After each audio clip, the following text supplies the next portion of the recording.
추미애, 조국, 이재명, 김남국 이런 사람들과 더불어 국힘당과 윤석열 대통령을 살려주는 그런 역할을 하고 있죠.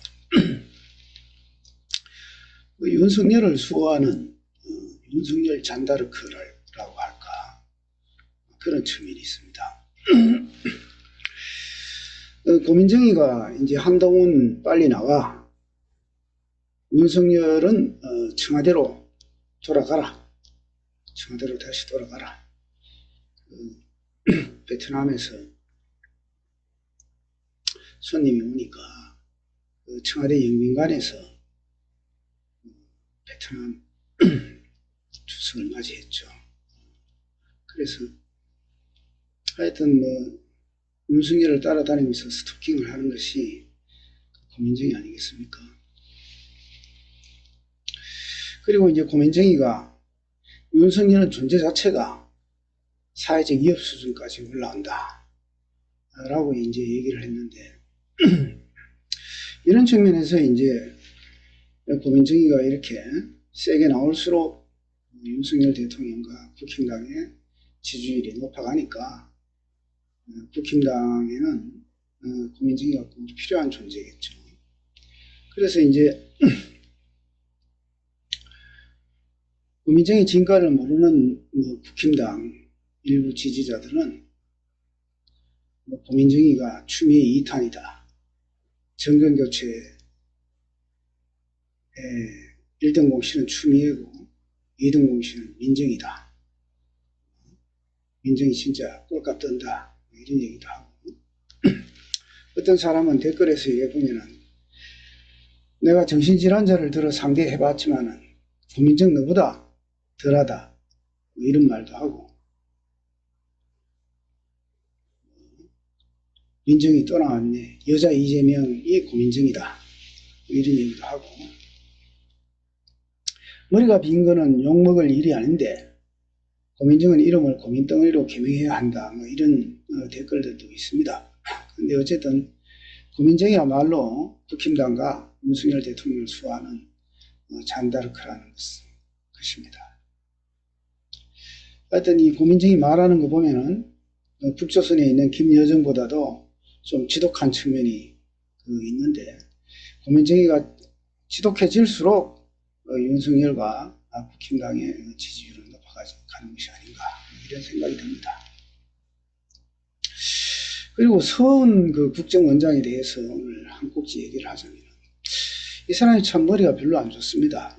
문재인 대통령에게, 전 대통령에게 올린 또 보고서를 하며 사후적으로 문건을 조작해서 재판부에 냈는데, 이것이 오히려 그 증거인멸죄 혐의로서 구속적부심의에 기각당하게 생겼습니다. 그래서 자기 머리가 좀 좋다고 해서 잔대가리 불리다가는, 그는 이제 잔대가리 때문에 이제 사지로 몰리는 경우가 있습니다. 이 사람이라는 것은 서툴더라도 시간이 좀 걸리더라도 정직하게 자기 길을 가야 되고, 또 좀 머리가 좀 모자라도 밥통처럼 머리숙하게 사는 게 인생에서는 100번 낫습니다.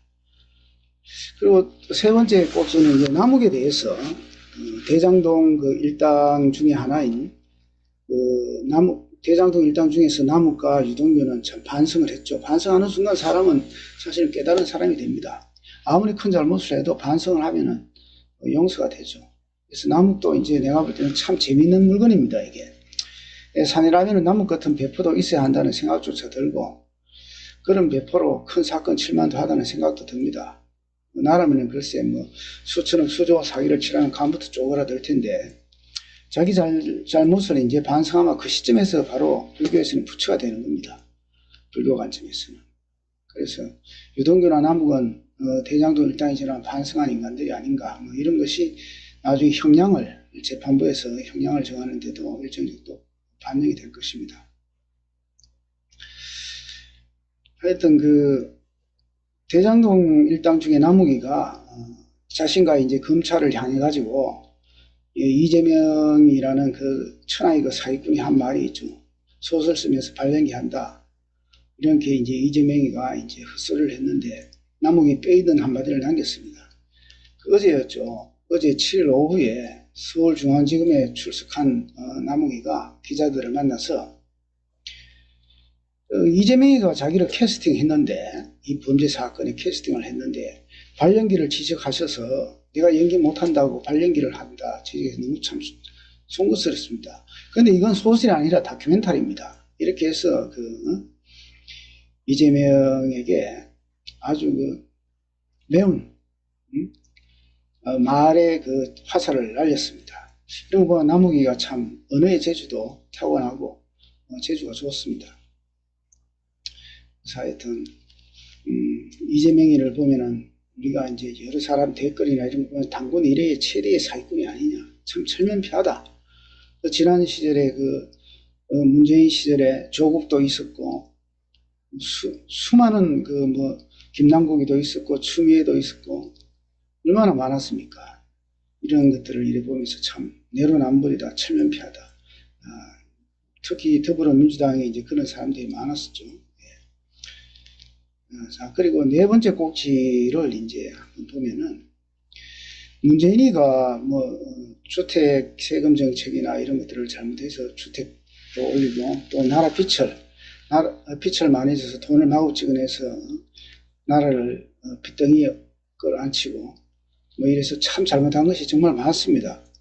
하지만 이제 그 중에서 이제 딱 하나 잘한 게 좀 있다면은, 잘한 게 하나 있다면은, 이제 내 기억 속에서는 그나마 잘한 게 있다면은 2021년 4.3 제주항쟁 추념식에서 정부가 4.3 항쟁 희생자 한 분 한 분의 진실 규명과 명예회복, 배상과 보상을 통해서 국가폭력에 빼앗긴 것들을 조금이나마 돌려드리는 것을 국가의 책임으로 생각한다.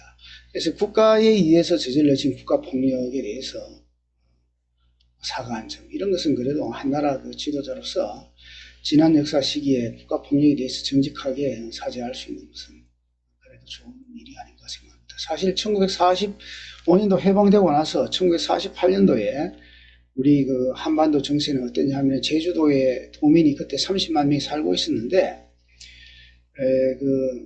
친일 경찰의 뿌리를 둔 경찰에 의해서, 한국 경찰 이승만 정권과 일본정에 의해서 30만 명 중에 3분의 1 내지 4분의 1에 해당되는 8만 명이 홀로코스트 국가폭력으로부터 학살을 당한 그런 사건이 있었습니다.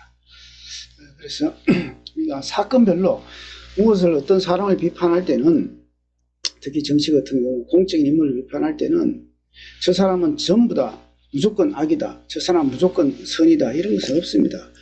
각 디테일하게 들어가서 사안별로 문재인도 잘하는 것이 있고 윤석열도 잘하는 것도 있고 못하는 것도 이렇게 있는 겁니다. 그래서 저는 최대한 중도 좌우파를 넘나들어서 좌파에게도 좋은 것이 있고 우파에게도 좋은 것이 있고 이런 것입니다. 그래서 이런 중도를 지향하고자 합니다. 자, 이상입니다.